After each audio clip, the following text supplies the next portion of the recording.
Hello and welcome back to the channel. In this episode I have bought a Dolphin parking sensor kit and I'm going to try and fit this to this Seat Ibiza. But let's just see how easy is it for the DIY installer. So the first job is to find a suitable place to install the sensors and run the wiring. Now I need to connect up to the reversing light here, wiring it in, and in this particular car, to gain access to that, undoing this actually removes the light cluster. And then there's a small clasp in here which is just holding back this bit of lining. I have also just removed this piece of lining in here which was clipped in place. But I've actually done it on the other side and just pulled that back there. The ring here is running up through a grommet into where the light is. With the light just removed, sitting there loosely, I can see the cabling in there, and I can also identify there's a bit of a hole at the bottom here, which I'm assuming is for the water to run away, but it can also be a good place for me to run my cables potentially.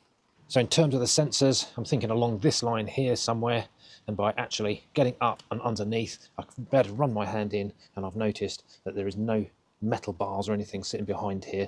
They're sort of set back at this kind of location, so here is clear for the sensors. So installing the sensors should be between 40 and 70 centimeters off the ground. So let's see if that works where I've identified for them to go. So we're looking around about 56.5, so it's anywhere between here and here. So I think that is a good position. Distance wise apart, they should be 30 to 40 centimeters separated. So I'll work it out properly in a minute, but if I'm going 40 centimeters off the center of the car roughly, I'm looking at one there, and one probably about there. So now I just need to mark up exactly where I want to go, put some masking tape on just to protect the paintwork. It's not going to be easy as it's wet. Now it's a bit difficult to try and get the masking tape to stick in the rain, so I have got a tarpaulin over me now, although it seems to have 9 holes directly above me. So I've put my strip of masking tape across now. There's my center line, and then I've marked 20 centimeters and then a further 40, likewise 20 and a further 40. Now my center line through here is 27.5 millimeters, so I've marked that all the way along there as well. So these are the areas I'm going to drill, so I'm going to put some more masking on there just to make sure the paintwork is protected. The kit comes with its own drill piece, which is the right size to drill where the sensors are going to go. Now this is 21 millimeters. Online I've heard that it's not a great drill bit, but I don't know whether people perhaps push it too hard. The instructions do say just not to push, just let the drill bit do its thing. Okay, let's start with a pilot hole. Now repeat 3 more times, and let's see how we get on with the bigger holes. Now I'm just making sure that the drill bit is clean before drilling the next one. Okay, let's peel back this first one. Give it a little bit of clean up. Bear in mind, that's the 4th hole that I drilled, and like I say, online people say the supply drill bit is not the best, but actually that's not a bad hole.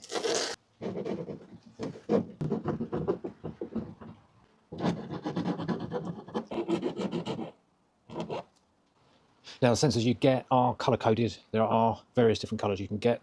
Obviously I've got the red one for the red car, but they come with quite a long length of cable. So I'm keen to try and keep as much of that in the boot where I can manage it, rather than it sort of dropping behind the bumper, because there's no way of me getting up underneath the bumper to secure it. So I think it's better if I do that within the boot space. Before I push these sensors home, they do have to be orientated. On the back we've got 2 holes. These should be installed vertically. So now we've got our sensors in place, we need to turn our attention to the boot area and the cabling. Now in the kit we do get a control center that all the cables get plugged into. There are visual kits and audio only, so this is just an audio only one, so this will just bleep as you're reversing. And then we have got that, so that gets plugged in, and then we've got our power cable that needs to be connected to the reversing lights.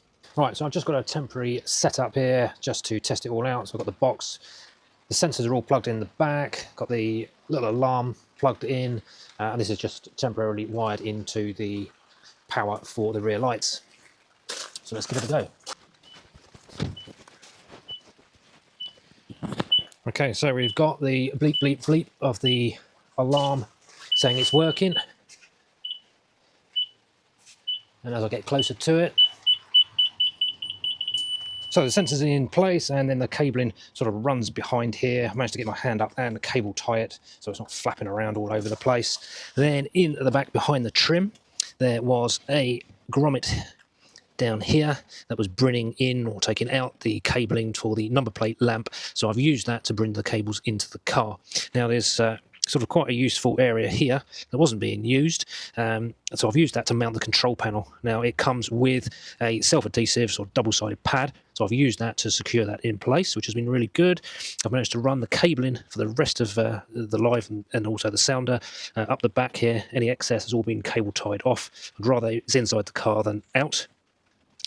The back of the light cluster is here, so I've managed to attach a cable onto the reversing light and also onto the earth as well. So I'm going to put a bit more cable, sort of electrical tape around there just to make sure it's all sealed. But I've just left it there so you could see it. Then the sounder itself, I've actually brought the cables up into here and managed to mount it on the top side of this part of the trim. So you can't actually see it, but it's still audible inside the car. And with it all finally back together again, nice neat job. Can't see anything. So all the trim's back in, side carpets in, got the sounder up there, we've got control unit sitting in here, and then the only thing you see from the outside is the sensors themselves. So let's give them a trial. Okay, pop the ignition on, into reverse, and we get that initial bleep. Obviously bleep, bleep, bleep to say that it's clear and you're reversing. But as soon as we start coming out,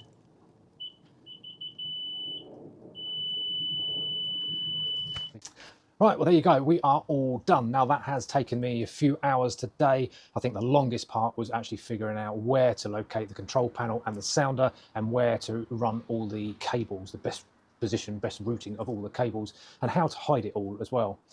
In terms of its operation, it works. As you see, there was like a beep, beep, beep when you put it into reverse, and then it does go onto a solid beep when you get close to something within its vicinity. I don't think the progression between the sort of slow beep to the solid is as good as an original manufacturer's sensor, but it does work. It does do what it says it's going to do, and I think for the competent DIYer, it's an easy enough job to do. Hope you've enjoyed the video. Hope you found it useful. But until next time, cheerio.